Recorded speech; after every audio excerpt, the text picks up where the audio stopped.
Naglagas sa barcode Maginoy! So, shoutouts niya pala Team OG, G-Sounds Entertainment, Shotgun Pro, tsaka sa sponsor namin kay Seth Dan Rex, Icarus Clothing, Imaro Tattoo Creation, sa lahat ng mga gusto magpaya na magpatato, PM niyo utol ko, tapos sa Ibans Clothing, Karaji Shop Clothing, Lollipop Clothing, Kargar Clothing, saan ako PM si Magpala. Diras nga palapit na sa Shotgun Pro, 16 na music, long solid, Wesel, Daring Sapler, Barrio Mingay. Shoutout sa very supportive ko tito kay Ronnie Ramos. Sana ibigay sa akin ng damit na ito kay Chef Fred Jamboa, kaibigan ni Mike Swift. Tulongge sa Batang Amog, sa Buhawi Kids. Kay Jerry Cabarro de la Vega, Rizalin Guarin, kay Johnny Cacasalambillo, Joby Rax Deruado, Christine Miñebres, Jasmine Tarticaya, si Noemi, sabay AM, sabay kay Haji, sa Tropang Mindoro, kala RC, sabay kila Ace. Lahat matropa dyan, yun lang. Paulo Bronda. So, shoutout din pala sa may-ari ng bar na to kay Paulo Bronda. Sa kaniwa naman may MC Magpala. Joe Clark nga pala, public enemies ni Marinar Sound Movement. Siyempre, shoutout sa mga tropang nandito, kay J-Nick, kay Amo, kay Madam, kay Ma'am CJ, sa Ibans Clothing, kay Jonah, sa lahat ng tropang nagpunta dito. Kasing na ako. Game! Shoutout din pala kay Sir Diliman at Taytay Rizal. Nanalo ng coin to si Glenn. Pinili niya mauna si J-Rax. Timing lang tayo, tournament to. Pakinggan natin o. Clark, ang tagal mong dumating. Clark, ang tagal mong dumating. Masyado kang pabebe. Sa bagay mo ang special child, kaya masyadong pa-importante. Just di, kinira mo pa ako kanina, tang ina mo. Kapag nagsasabu ka sa bahay nyo, kajamming mo yung asawa mo, naglagan, game! Nung laban mo kay Yang Wan, sa kayabangan, sagad na sagad, mga banat naman gasgas, kasi panay ang sadsad, di ka tunay naman dirigma, isa ka lang uwad para bumenta sa bar, kailangan niya pa magubado o macho dancer, kasi hilig magpakita ng katawan, parang lalagyanan naman ng pera tuwing Chinese New Year, kasi grabe ang kaampawan, masakir labas ngayon nito, mala ang patuan, ako'y di Panginoon. Kaya malabo kitang kaawaan, ako'y di maahawaan ng kabubuan mong taglay. Di ba sabi mo kay St. Brown may hukay kang ginawa? Pwes, doon kita ilalagay sa aking kalakasan, di mo kayang pumantay, parang itinapat mo tong balisong.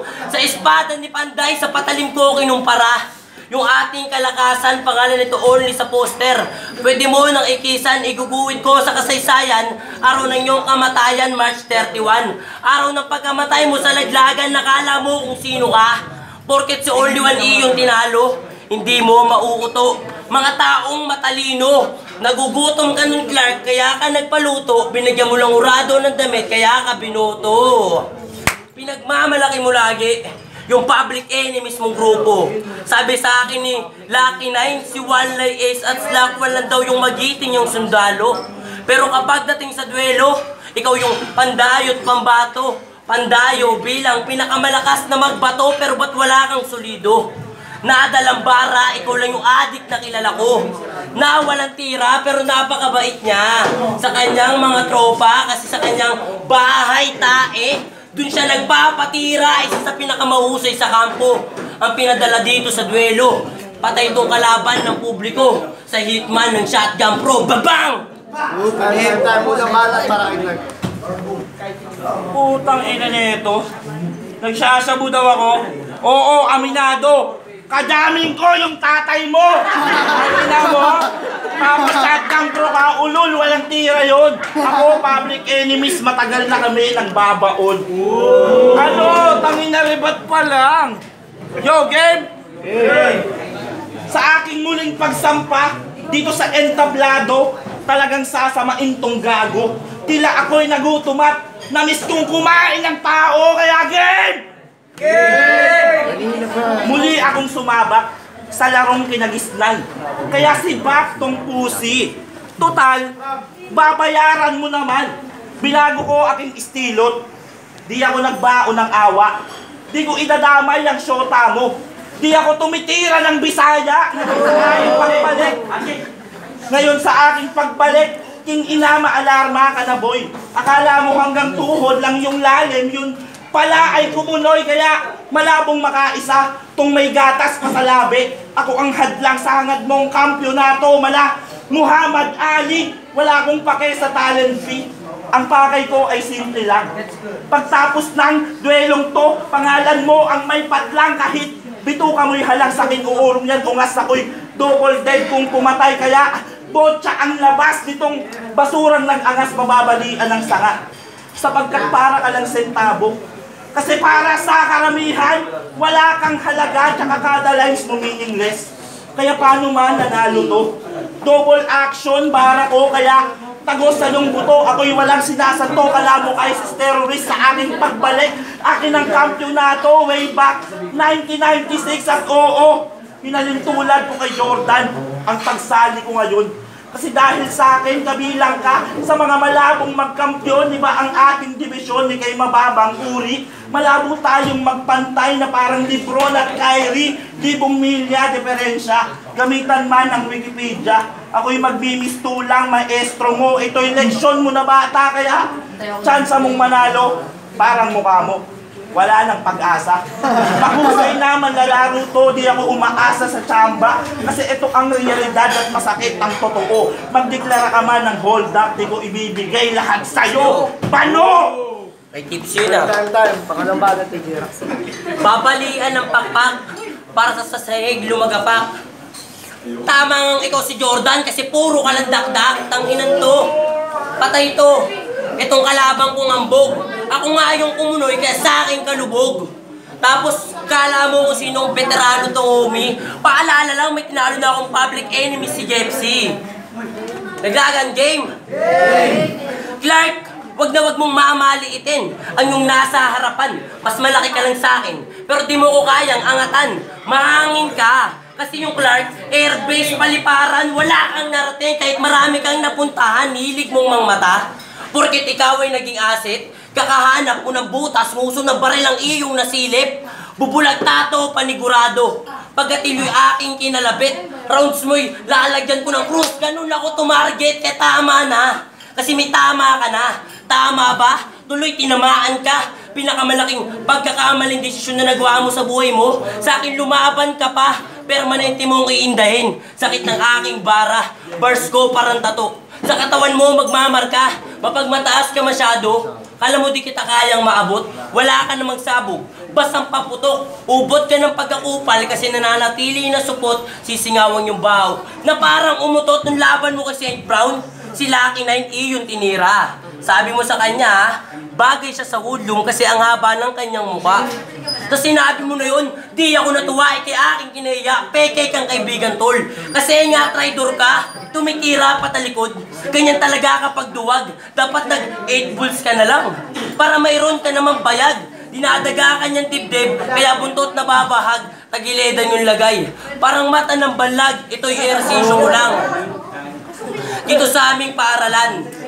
Kaya wala kang karapatan na ako'y iyong yabangan. Itong binigay mo only one, para sa akin ay manilang. Alam naman natin, kapag dating sa school, itong PE, madali lang. Ay. Time. Pangalang bagat ni Bakit? Bike lang. Game! Yo! Game!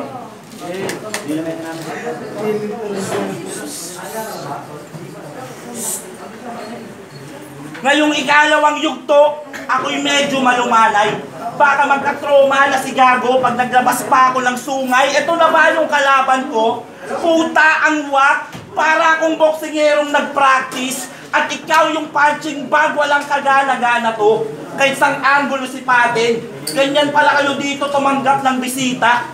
Di masarap, pinapakain, marami ng cancer sa laro, kaya nakakatamad na. Wala akong sinabing kasama ka, pero parang ganun na nga. Kasi hilaw ka pa masyado, marupok at palyado, walang sapat na kalidad, ako'y may purong lirisismo, tsaka rito, gusto ko lang maging tunay sa inyo.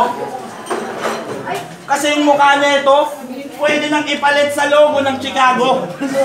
Yung ilong na kasimangot, sarap kong balibatin ng hammer. Kaya siguro ganyan ang kulay mo, pinaglihi ka sa panis na peanut butter.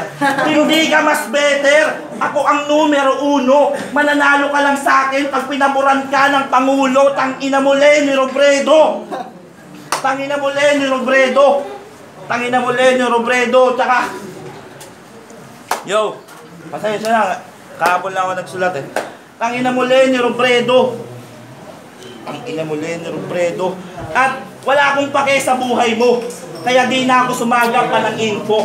Kasi kung tutukusin, ang tunay na MC, kayang pumatay ng kalaban kahit dinamangalkal pa ng baho. Kaya paano sasapat itong hinain nyo sa akin? Dapat si Carl o Chasdy na lang para hindi nakakabitin. Excited pa naman sana ako bumatel. Tapos malaman-laman ko, ikaw lang pala. Para akong sinakluban ng langit noon, tangina only, may galit ka ba? Napapalag nyo ako sa alok, pero wala yan sa usapan. Sa susunod na bibigyan mo ako ng sakit sa ulo, pakiusap yung ako'y gaganahan. Kasi panisto sigurado, kahit di ko nakamayin. Feeling ko tuloy ako si April Boy magmula nang makita ko yung match up kasi hindi ko kayang tanggapin. Tangina, malabo kitang seryosohin tol kay na babaeng bayaran. Ngayon lang kita titirahin pero antimanong wasak kasi ito ang realidad at masakit ang totoo. Magdeklara ka man ng hold up, di ko ibibigay lahat sa'yo. Bano. Bano, ang ina mo, sarap mong sakalin. Nung kinantot ni Only One, kinanta mo, hindi ko kayang tanggapin. Nang inanto sa laglagan, dito ka laglag. Ako nga yung logo ng Chicago, kaya sa aking kasuwag. Nagpipiling na pader, tanga kaya kitang matibag. Katawan ni J. Chris Pre, ayan yung punching bag. Naglagan, gang! Salamat nga pala sa mga taong nanonood. Kahit magmalalim ka, malabo mo ako malunod. Basta ko iyong galawan, kasi mayroon akong taga-sunod. Iilagan ko lang kung may C, sa pangalan kung may rhyme na kasunod. Clark, nagmula sa rap and rap, bata ni Amo. Sunod-sunuran ka sa kanya, na parang aso. Di makakakagat to. Sa akin, panigurado, tatahulan to ng tatahol. Kasi di niya kilala yung tao. Matalim yung aking letra. Parang lanseta sa Batangas, nagilit na ang leeg. Pero ba't ang angas? Magmumukhang Wednesday dahil magkakaroon ng bali itong batang angas. Pakisahod na lang nas yung dugo niyang tatagas. Napakaangas mo naman po pala. Porket ikaw ay tatuan, eh yung tattoo mo naman putang ina parang pinagtripan sa kulungan. Pagpasok niya ng loob, puta tapang-tapangan. Nung pinuitan naman ng mayor, ayun, walang kalaban-laban. Sobrang sakit ng dinanas, nitong piling may tikas. Malaki na kasi yung ulo niya, kaya pinatabas. Kaupalan mo kasi, walang kaparehas, wala ka pa ring bars kahit nakahimas ka na ng rehas. Sipag at tiyaga ginamit ko para ako ay mahubog. Di ka na makakaahon pag ikay aking inilubog. Peke kanyang pagkatao kasi siya ay matubog, di ka na magigising. Pag ikay aking pinatulog, real talk, kakaiyot mo sa bakla kaya ka dati nagkaroon ng tulo. Matatalo mo lang ako utol pag may naganap na luto. Dapat ka nang walisin kasi ikay kalat nga. Itong utak talang ka, halatan latak nga. Isa sa pinakamahusay sa kampo ang pinadala dito sa duelo. Patay tong kalaban ng publiko sa hitman ng Shotgun Pro. Bebeng! Ulol, walang ganon. Hindi ako nakulong sa rehas, ikaw yung aking kinulong. Tangina mo, tingnan mo yung mukha mo para ka nagsasabungas. Tapos pagkatapos mo tumira ng sabu, nagra-rugby ka sa labas. Game! Wala nang magarbong panapos para sa tulad mong beginner. May tatlo pa akong isusunod, tugat at chicken dinner. Madali ka lang wasakin tol, huwag ka pilingero masyado. Hindi porke nilabanan kita, magka-level na tayo. Di ko muna tinodo, wala kang bilang kadiri. Ang pagtanggap mo sa laban natin, para ka na rin nagharakiri. Kaya G, magtatanda ka sigurado sa aking mga panukala. Madami talagang napasama dahil sa maling akala. Laging tamang hinala, tila ba laging may tama. Talagang mapapahiya ka pag yung paggamit ng bato sa barko tumama ang inaadi. Kaya ibahin mo ko gago, kaya ko mamuntot mang insulto. Kaya pag sinabi kong bobo ka, double meaning na siguro. Ang pangit mo gago, kahawig mo si Pano mo nasabi. Yang mukha mo ang perpektong halimbawa ng nagmahal, nasaktan, tapos ayaw nang tumait. Di ako magsasalang ng bara para sa isang katulad mo lang. Kaya hindi nyo ako masisisi. Pasensya na, tao lang, ako'y piloso ko masyado. Sa kalaban bumabase. Ayoko na nga sana manglait ng kapwa, pero para sa respeto, ginawa ko mga pare, huwag ka masyado makampante. Nakaya muna ako sa bakbakan. Hindi man ako yung one punchline man, pero isang para ka lamang. At syempre mga tol, nung mga hindi ko pagsipot ng tournament na martial law, malamang na isulat na yan. Eh anong magagawa mo kung ayoko lumaban sa mga mahinang nilalang kasi yung corona na para sa akin, pinaubaya ko na muna. Mas kailangan ko kasi kumayod para may makain ang aking pamilya. Pero ngayon nagbabalik at yung corona aagawin. Kaya yung grand prize only ibigay mo na sa akin, wag sa mga bobong tagpalasa na nagkalat. Pasensya na kayo, medyo paos. Kahapon lang ako nagsulat, promise. Wala naman kasing tira tong pangit na to. Ang inapiling gwapo ka pa. Yo, laglagan mo dyan nga! Hindi lahat na... Yo, laglagan ng Battle League, subscribe po kayo sa YouTube channel namin. Siyempre, advance sa tournament, first Bacamo 3, ang boto ng Orado, 2-1 para kay G-Rax. Salamat po kay Clark sa pagpunta kahit anong oras. So, pasensya na kayo, kahapon lang talaga ako nagsulat. Binoto ko G-Rax. Yun, kaya rin binoto ko si G-Rax kasi bigyan ko lang ng konting paliwanag. Siyempre, kaibigan ko si Clark pero hindi ako din bumabasi kasi mas malaman yung mga sinasabi niya, mas may atake, saribat, pasulat. Pare silang may mga generics na binitawan pero para sa akin mas lamang sa G-Rax kaya G-Rax. Yun, round 1 binigay ko kay Clark. Round 2, binigay ko kay G-Rax. Round 3, parang malaking factor sa akin yung nahuli si Clark kaya sa akin niya ako binigay yung boto. Pero malakas yung lapit.